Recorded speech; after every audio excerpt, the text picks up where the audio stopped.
નમસ્કાર, આપ જોઈ રહ્યા છો પ્લેગ્રાઉન્ડ ધ સ્પોર્ટ્સ શો અને હું છું જય શર્મા. તો સાઉથ આફ્રિકા સામેની ટેસ્ટ શ્રેણીમાં હાર બાદ ભારતીય ટીમે વન ડે શ્રેણી જીતીને જોરદાર વાપસી કરી. યશસ્વી જયસ્વાલ શાનદાર સદી ફટકારી મેન ઓફ ધ મેચનો ખિતાબ જીત્યો. તો સમગ્ર શ્રેણીમાં 302 રન બનાવનાર Virat Kohli player of the series થયા. રોહિત શર્માના 75 અને વિરાટના અણનમ 65 રનની મદદથી લક્ષ્યાંક પાર પાડીને પ્રભુત્વ તો સાબિત કરી દીધું. બોલિંગની વાત કરીએ તો કૃષ્ણા અને કુલદીપ યાદવે વિકેટો ઝડપી સાઉથ આફ્રિકાને વહેલું સમેટી લીધું. હવે જોવાનું એ રહેશે કે વન ડેની આ જીતનો લય ભારત આગામી T20 શ્રેણીમાં કેવી રીતે જાળવી રાખે છે, અને તે વિશે ચર્ચા કરીશું. અને આ ચર્ચા કરવા માટે આપણી સાથે સ્ટુડિયોમાં ઉપસ્થિત છે સ્પોર્ટ્સ એક્સપર્ટ અશોક મિસ્ત્રી. અશોકભાઈ, આપનું સ્વાગત છે. Thank you so much. અશોકભાઈ, વન ડેની આ જીત ક્યાં સુધી જાળવી રાખશે આ લય ભારત, તે વિશે કરીએ ચર્ચા. પણ તે જ પહેલાં જોઈએ એક રિપોર્ટ. ભારત અને સાઉથ આફ્રિકા વચ્ચેની વન ડેની શ્રેણી ભારતે જીતી લીધી અને વિરાટ અને રોહિતની જોડી પણ આ શ્રેણીમાં હિટ થઈ ગઈ. જયસ્વાલે આખરે સદી ફટકારીને તેનું ટીમમાં સ્થાન પાકું કરી લીધું. વિરાટ કોહલીને પ્લેયર ઓફ ધ સિરીઝ અને જયસ્વાલને પ્લેયર ઓફ ધ મેચ જાહેર કરાયો. ટેસ્ટ શ્રેણી હાર્યા બાદ વન ડે શ્રેણીમાં જીતથી ભારતીય ટીમને હાશકારો થયો. ભારતે ટોસ જીત્યો અને પ્રથમ ફિલ્ડિંગનો નિર્ણય કર્યો અને સાઉથ આફ્રિકા પ્રથમ બેટિંગ કરતા માત્ર 270 રન બનાવી શક્યું.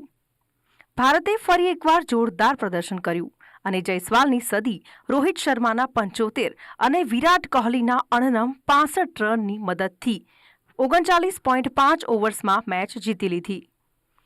ભારત તરફથી શરૂઆતમાં ઘણા રન આપ્યા બાદ પ્રસિદ્ધ કૃષ્ણએ 4 વિકેટો લીધી તથા કુલદીપ યાદવે પણ 4 વિકેટો ઝડપી અને સાઉથ આફ્રિકાને કાબૂમાં રાખ્યું. ઘણા વિક્રમો આ શ્રેણીમાં તૂટ્યા. ખાસ કરીને વિરાટ કોહલીએ તેનું શાનદાર ફોર્મ જાળવી રાખતા શ્રેણીમાં 302 રન બનાવ્યા. ભારતે વન ડેમાં પોતાનું પ્રભુત્વ જાળવતા હવે T20ની શ્રેણી રસપ્રદ રહેશે. સાઉથ આફ્રિકા તરફથી ક્વિન્ટન ડી કોકે સદી ફટકારી.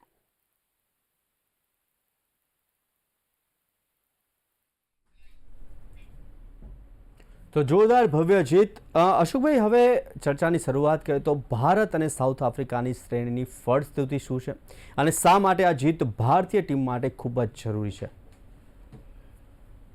બહુ સરસ સવાલ છે અને એનો જવાબ પણ એટલો જ રસપ્રદ છે, કારણ કે ઘણા બધા ખેલાડીઓનો ભાવિ અદ્ધરતાલ હતા. આ શ્રેણી શરૂ થઈ ત્યારે જે રીતે વિરાટ કોહલી, રોહિત શર્મા, સિરાજ, મોહમ્મદ શમી, આ બધા ખેલાડીઓ ક્યાંક ને ક્યાંક ચર્ચામાં રહ્યા. એમાંય ખાસ કરીને વિરાટ કોહલી અને રોહિત શર્મા જ્યારે એકમાત્ર ફોર્મેટ કે જેમાં તેઓ રમી રહ્યા છે એમાં જ્યારે રમવા માટે ઉતર્યા ત્યારે ઘણા બધા ઇફ્સ એન્ડ બટ્સ હતા કે વિરાટ કોહલી રમશે કે નહીં, ફોર્મમાં હશે કે નહીં, રન બનશે કે નહીં, રોહિત શર્મા શું કરશે. તો there are lot of things happening. પણ એ બધાની વચ્ચે જે રીતે, જે તૈયારીઓ સાથે, જે માનસિકતા સાથે વિરાટ કોહલી મેદાન ઉપર ઉતર્યો અને જેણે પ્રદર્શન કર્યું, એ માત્ર ભારતના સિલેક્ટર્સ અથવા BCCI અથવા તો ખેલાડીઓને ઇમ્પ્રેસ નથી કર્યા. એણે આખી દુનિયાને એમણે ઇમ્પ્રેસ કર્યા છે કે યસ, એક ખેલાડી જે એક જ ફોર્મેટમાં રમે છે અને એ ફોર્મેટમાં જ્યારે રમવા માટે મેદાન ઉપર ઉતરે છે ત્યારે આ પ્રકારની રમત દાખવી શકે છે.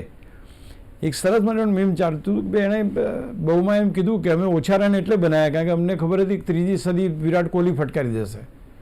તો ક્યાંક ને ક્યાંક the way he was playing even in the final match, the way he was connecting, he was placing, એના જે ટાઈમિંગ હતા જે હતા એક્સપ્લિસિટ, એની કોઈ શબ્દોમાં વર્ણન ના થઈ શકે. એની કવર ડ્રાઈવ, એના અમુક શોર્ટ્સ જે તમે એમના સ્ટેન્ડર્ડ શોર્ટ્સ એ તમે જુઓ તો તમને એમ થાય કે યાર આ ખેલાડીમાં કેટલું બધું ક્રિકેટ હજુ પડ્યું છે. તો ક્યાંક આ બધી વસ્તુથી, કારણ કે જે રીતે સંઘર્ષ ચાલી રહ્યો હતો, જે રીતે અગરકર અને જે રીતે ગૌતમ ગંભીર અને ત્યાર પછી આ ખેલાડીઓ, ક્યાંક એમ હતું કે ભાઈ આ ખેલાડીઓ માટે હવે વર્લ્ડ કપના દરવાજા બંધ કરશે એવી શક્યતાઓ હતી. પણ આ ખેલાડીઓ એટલું જબરજસ્ત રમ્યા, એટલું મજબૂત રમ્યા કે દરવાજા બંધ કરવાની વાત તો ઠીક છે, પણ હવે એમ કહેવામાં આવે છે કે નવા ખેલાડીઓને તૈયાર કરીશું, આ બંને ખેલાડીઓ ટીમમાં રહેશે ત્યારે. તો આ પર્સ્પેક્ટિવ ચેન્જ થયો. જે ખેલાડીને કદાચ એક વખત ટીમમાં લેવા કે ના લેવા, રમશે કે નહીં રમે, એ પ્રકારના જે અર્થઘટનો થઈ રહ્યા હતા, ક્યાંક ને ક્યાંક એ ખેલાડીઓ સાથે કોણ રમશે આજે એની ચર્ચા થાય છે. સો આ એક આખા એની અને you are not doing something with a ordinary team. કોઈ સામાન્ય ટીમ સામે તમે જીત્યા નહોતા. તમે રમી રહ્યા હતા સાઉથ આફ્રિકા સામે કે ટેસ્ટ શ્રેણીમાં ઘર આંગણે બંને મેચો આપણને હરાઈ છે. અને એ તેમાંય બીજી મેચ જ્યારે એ લોકો જીત્યા અને જે રીતે એમણે ફાઇટબેક કરી, ક્યાંક બધાને એમ હતું કે ત્રીજી મેચ ફાઇટબેક એવી જ થશે. તો ક્યાંક ને ક્યાંક એક કહી શકાય કે 20 મેચો પછી આપણે ટોસ જીત્યા, પહેલી વસ્તુ એવી અગત્યની છે.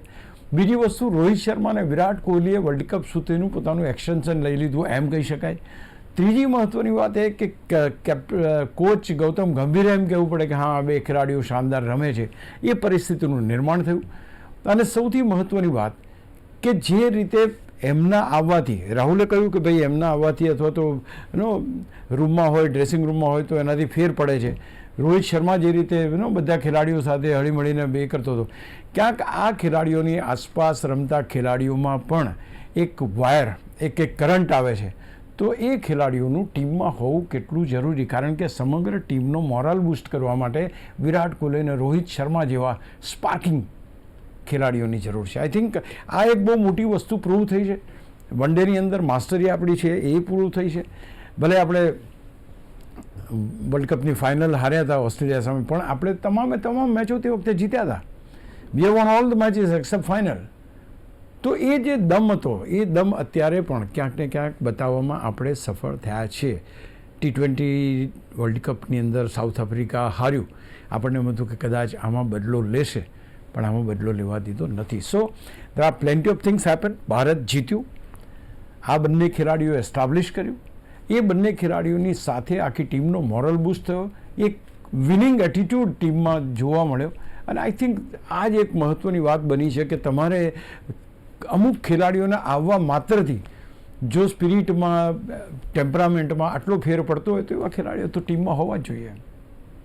અશોકભાઈ, હવે ખાસ કરીને વિરાટ કોહલીની વાત કરીએ, પ્લેયર ઓફ ધ સિરીઝની, તો અને સાથે જ રોહિત શર્માની, નવા માપદંડો બંને સેટ કર્યા અને સાથે જ કેટલાક મહત્ત્વના આ માપદંડો અને યુવા ખેલાડીઓ માટે કેટલા પથદર્શક. એક વસ્તુ બહુ મહત્ત્વની જોવા મળી આ પર્ટિક્યુલર દિવસ, કે ભાઈ કેટલું પ્રેશર હશે આ ખેલાડીઓ પર. તમે વિચાર કરો, કારણ કે એક જ ફોર્મેટ રમે છે, એમને ખબર છે કે આ એક જ ફોર્મેટ બાકી છે એમના માટે. બીજું કે બહારથી ટીકાઓ ઘણી બધી થઈ રહી છે, કોચ સાથેના સંબંધો વિશે, સિલેક્ટર સાથેના સંબંધો વિશે ચર્ચા થઈ રહી છે. આગામી વર્લ્ડ કપમાં રમી શકશે કે નહીં, અથવા તો કેવું પ્રદર્શન રહેશે, એવા સ્ટેટમેન્ટો આવતા હતા. આટલું બધું જબરજસ્ત પ્રેશર હોવા છતાં એ કોન્સન્ટ્રેશનથી વિરાટ કોહલીએ કહ્યું કે હું મેદાન ઉપર ઉતરું તો 120% તૈયારી સાથે ઉતરું છું. આ કોન્ફિડન્સ, આ કોન્ફિડન્સ સામાન્ય રીતે ના આવી શકે.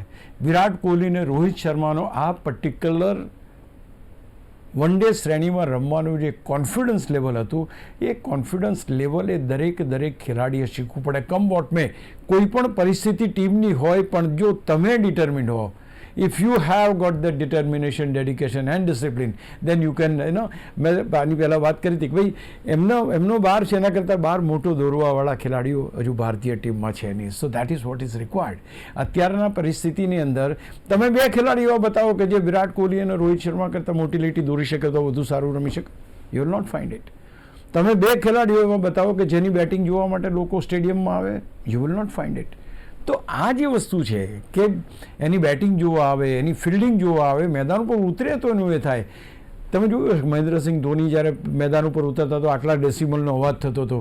આ જે પરિસ્થિતિ, આ લોકપ્રિયતાના માપદંડો જે ધોનીએ સેટ કર્યા છે, જે વિરાટે સેટ કર્યા છે, જે રોહિતે સેટ કર્યા છે, I think you need to learn કે ગમે તેવી પરિસ્થિતિ હોય, તમે ડાઉન છો, તમે નથી, ત્યાં ફ્રસ્ટ્રેટ ના થશો. You are going to gate A chance. એટલે એ રીતે. અને બીજું કે તમને ચાન્સ મળે તો you have two prove it.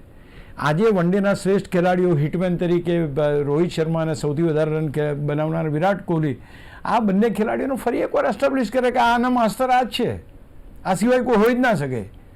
World લેવલે આટલી બધી સેન્ચુરીઝ મારવાની વાત કરો, કે રોહિત શર્માની જે રીતે એટીટ્યૂડ તમે જુઓ મેદાન ઉપર, આઈ થિંક એબ્સોલ્યુટલી સુપર. અને that is what you need to learn, કે તમે જો મજબૂત હશો, તમે તમારું પ્રદર્શન આપશો. આપણે ઘણી વાર વાત કરીએ છીએ કે અમુક ખેલાડીઓને 2-3 મેચોથી વધારે નથી મળતું, 2-3 મેચોમાં એનો પરફોર્મ કરવું પડશે. અત્યારે આ ખેલાડીઓ પાસે એ જ સ્થિતિ હતી, આ 3 જ મેચ હતી. ફરી તો T20 આવશે એટલે ફરી પાછું એ થશે. તો આ 3 વન ડેમાં એમને પુરવાર કરવાનું હતું, એમણે પુરવાર કર્યું. So this is very important કે તમારે જ્યારે રમવાનું છે ત્યારે તમે રમો છો.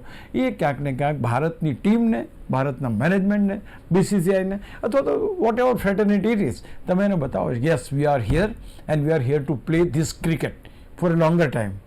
એ ક્યાંક ને ક્યાંક આ બંને ખેલાડીઓએ પ્રૂવ કર્યું છે અને એ યુવા ખેલાડીઓએ શીખવાનું છે કે આ પ્રેશરમાં, કારણ કે જે પ્રેશર રોહિત શર્મા અને વિરાટ કોહલી ઉપર હતું, હું નથી માનતો કે જગતમાં કોઈ પણ ખેલાડી ઉપર આટલું પ્રેશર હશે.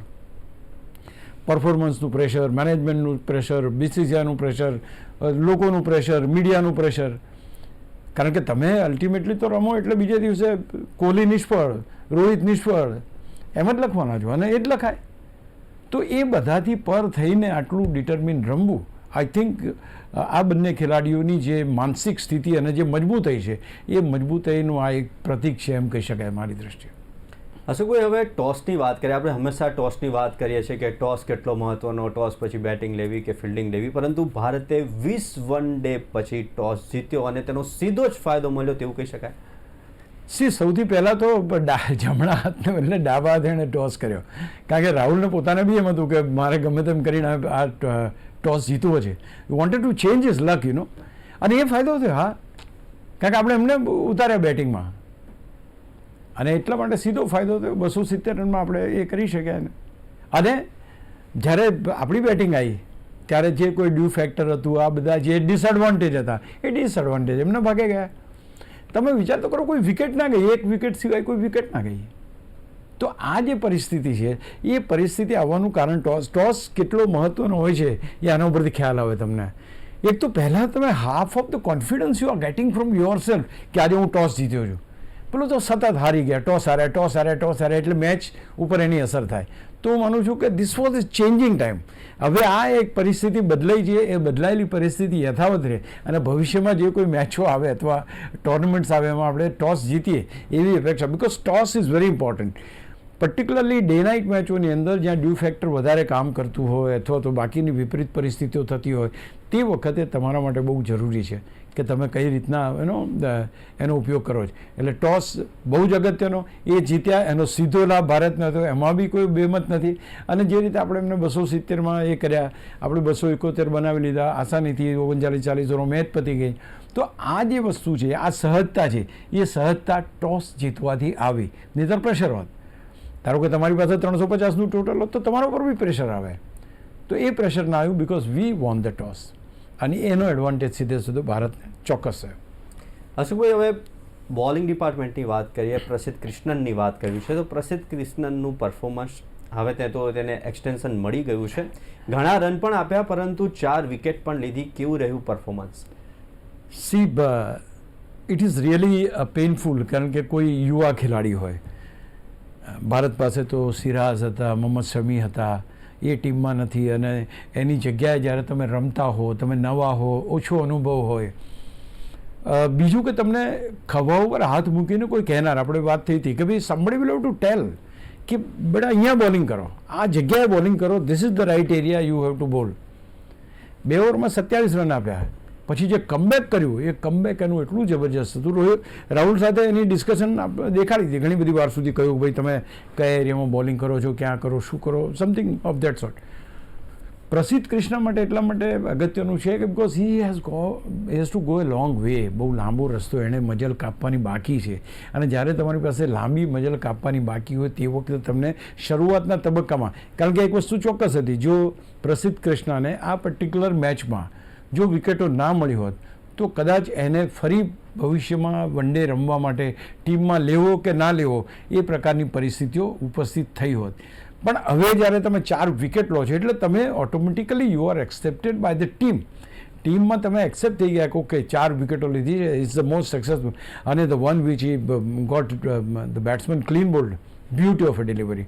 તો એની પાસે હાઇટ છે, એની પાસે સ્પીડ છે, વેરિએશન્સ છે, બટ ક્યાંક એને ટિપ્સ આપવાની જરૂર હતી કે વેર ટુ બોલ, ક્યાં બોલિંગ કરવાની છે, which length you need to bowl, I think which movement you need to do. I think એ કરતાની સંગાતે એનામાં તમને તરત જ એનો ચેન્જ તમને દેખાયો. અને હા, what you say is correct કે હવે એને એક્સટેન્શન મળશે કે હા ભાઈ ચલો એને 4 વિકેટો લીધી, ભારતની જીતમાં મહત્વનો ફાળો આપ્યો તો કે પ્રસિદ્ધ કૃષ્ણાએ 4 વિકેટો લીધી. So this is a very big thing. અને પર્ટિક્યુલરલી આ યંગ ખેલાડીઓ, કારણ કે અહીં કમ્પેરિઝન અનફોર્ચ્યુનેટ પાર્ટ એ છે, એની કમ્પેરિઝન કેવી રીતના થાય? બુમરાહ નથી એટલે આપણે હારી ગયા, પ્રસિદ્ધ કૃષ્ણાએ બોલિંગ ખરાબ કરી. સિરાજ નથી એટલે આપણી પ્રસિદ્ધ Krishna bowling. So he is bin compared with the top bowlers of the team. અને એટલા માટે આ પ્રોબ્લેમ થાય. એટલે એમના માનસિક, એક તો યંગ છે, યુવા છે, એટલો અનુભવ નથી, એટલે આમ બી ડિસ્ટર્બ થતા હોય, એમાં આ પ્રેશર આવે કે યાર પેલો હોત તો આમ થાત, પેલો હોત તો આમ થાત. આ જે પરિસ્થિતિ છે, I think he came out of it અને કોન્ફિડન્સ ગેઇન કરે. ભારત માટે બી સારું છે, કારણ કે જે કોઈ ખેલાડીઓ અત્યારે બુમરાહ છે કે સિરાજ છે કે બધા ખેલાડીઓ, મોહમ્મદ શમી છે, now is not been picked up in the team, તો ધીમે ધીમે they will be phased out. અને એ વખતે આ નવા ખેલાડીઓએ એમનું સ્થાન લેવાનું છે. તો the more they gain confidence, the more good for the team. અશોકભાઈ, હવે બેટિંગની વાત કરીએ તો બેટિંગ અને બોલિંગ ભારતની કેવી રહી, અને સાથે જ ખાસ કરીને કુલદીપની પણ વાત કરવી છે. કુલદીપની અસરકારક બોલર રહ્યો તેમ કહી શકાય? તમે વાત કરી બેટિંગની, 270 રનનું ટાર્ગેટ હતું. પહેલી વસ્તુ, કોઈ વધારાનું જોખમ કે વધારાનું પ્રેશર લેવાની કોઈ જરૂર નહોતી, પહેલી વાત. બીજી વસ્તુ કે યશસ્વી જયસ્વાલ જે રીતે શરૂઆતના તબક્કામાં રમ્યો છે, જે કેઝ્યુઅલ એપ્રોચ એનો ગેમને હતો, એક સારામાં સારો બેટ્સમેન, એમાં કોઈ બેમત નહીં. But he was not on the right path.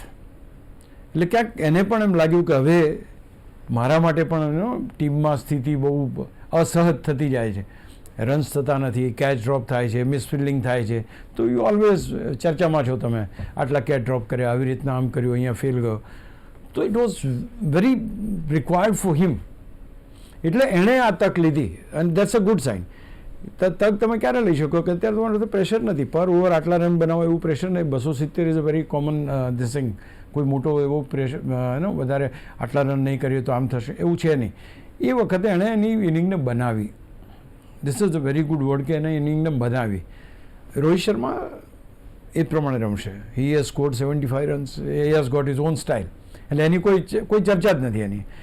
પણ યશસ્વી જયસ્વાલે just because he wanted to prove કે હું આ ટીમમાં છું અને હું આ ટીમને જીતાડવામાં કંઈક કરી શકું છું. I think that was very important. અને એ ક્યાંક જયસ્વાલે પ્રૂવ કર્યું છે.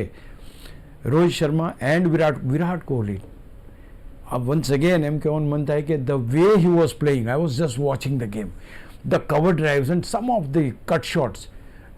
એમ લાગે આપણને કે બસ આની રમત જોઈ રાખીએ. એક તબક્કો હતો કે જ્યારે તમે સચિન તેંડુલકરની રમત જુઓ તો મેસ્મરાઇઝ થઈ જાઓ. અમુક શોટ્સ અમુક પ્રકારના રમે, કોઈ પણ જાતની બોલિંગ હોય. વિરાટ કોહલી ઇઝ અનધર ગાય કે જેની બેટિંગ જોવાની મજા આવે. અને હમણાં આપણે આગળ વાત થઈ કે ભાઈ રોહિત શર્મા અને વિરાટ કોહલી જેટલા પ્રેક્ષકોને મેદાન સુધી લાવવાની ક્ષમતાવાળા ખેલાડીઓ ભારતે બનાવવા પડશે. So this man is one of them. The way he has played, 65 કેવા રન કર્યા, but he was explicit, absolutely superb with perfection. અને ક્યાંક મેં હમણાં વાત કરી કે ભાઈ બહુમાં એમ કહ્યું કે આજે 3જી સેન્ચુરી બી અમારી સામે આ બનાવી દે તેવી પરિસ્થિતિ હતી. તો હું માનું છું કે આ બધાના વચ્ચે એક રોમાંચક મેચ બી જોવા મળે, એક રોમાંચક શ્રેણી જોવા મળી. અશોકભાઈ, રાહુલ માટે આ જીત કેટલી મહત્વની એક કેપ્ટન તરીકે, અને બીજું કે વર્લ્ડ કપમાં રમવાની જે દાવેદારી રોહિત અને વિરાટે ઠોકી દીધી હતી તેમ કહી શકાય, અને સાથે જ ગંભીરે પણ તેના વખાણ કર્યા. કેટલું મહત્વનું આ મેચ રહી? તમે 2-3 સવાલો પૂછ્યો, બહુ સરસ એનો સવાલ છે. પહેલી વસ્તુ આપણે કે ભાઈ ભારતની જીત થઈ એટલે પહેલું પોઝિટિવ થિંકિંગ ત્યાંથી શરૂ થાય કે ભારતની જીત થઈ. ભારતની જીત કોનાથી થઈ? તો કે ભાઈ player of the series Virat Kohli બન્યો. સૌથી સેકન્ડ રન છગ્ગા, 20,000 રન રોહિત શર્માએ પૂરા કર્યા. સૌથી વધારે છગ્ગા રોહિત શર્માએ માર્યા. સૌથી વધારે વન ડે સદીઓ વિરાટ કોહલીએ મારી. 18 રેકોર્ડ્સ બન્યા છે આની અંદર. એ બધા રેકોર્ડ્સ બનાવ્યા પછી આજે at the back of the, તમે કયા કારણસર એમ કહો કે ના આ ખેલાડી નહીં રમે વર્લ્ડ કપમાં? તમારી પાસે કોઈ કારણ તો હોવું જોઈએ. તો અહીંયા આગળ પહેલી વસ્તુ કે એ વસ્તુ એલિમિનેટ થાય છે કે ભાઈ આ બે ખેલાડીઓ એમની શ્રેષ્ઠતા પુરવાર કરી. હવે ટીમે જોવાનું છે કે વર્લ્ડ કપમાં રમશે કે નહીં રમે. ટીમ એટલે મેનેજમેન્ટે ગૌતમ ગંભીર એના વખાણ કર્યા. This is one of the very good thing. કારણ કે આજે ગૌતમ ગંભીરને ખબર છે કે સામે સુરત તપતો હોય એનું તમે ક્યાં સુધી એમ બોલી શકો કે ભાઈ આ નથી. સામે સુરત તપે છે, એવરીબડી સીઈંગ ધેટ. તમારે કહેવું જ પડે કે હા 2 ખેલાડી. હવે એક પર્સ્પેક્ટિવ ચેન્જ થયો છે. હવે એમ કહે છે કે આ 2 ખેલાડીઓની આસપાસ એવા ખેલાડીઓ તૈયાર કરવા છે કે જે વર્લ્ડ કપ રમી શકે.